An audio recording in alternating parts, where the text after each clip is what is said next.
राळेगाव, मारेगाव, महागाव, उमरखेड, पुसद तालुक्यामध्ये अवकाळी पाऊस. गहू, हरभरा, पालेभाज्या, फुल शेतींना पावसाचा फटका.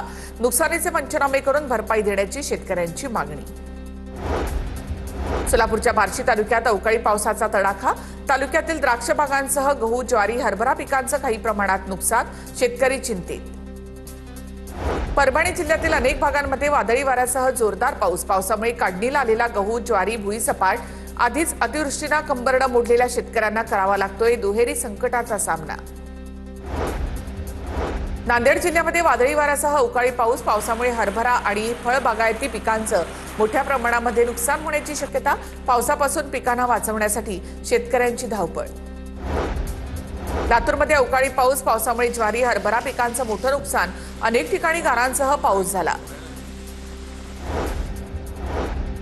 नागपुरात काल रात्री वादळी वाऱ्यासह अवकाळी पाऊस. काही ठिकाणी झाडं कोसळली. रात्री 2च्या सुमारास नागपूरसह परिसरात अवकाळी पावसानं हजेरी लावली होती.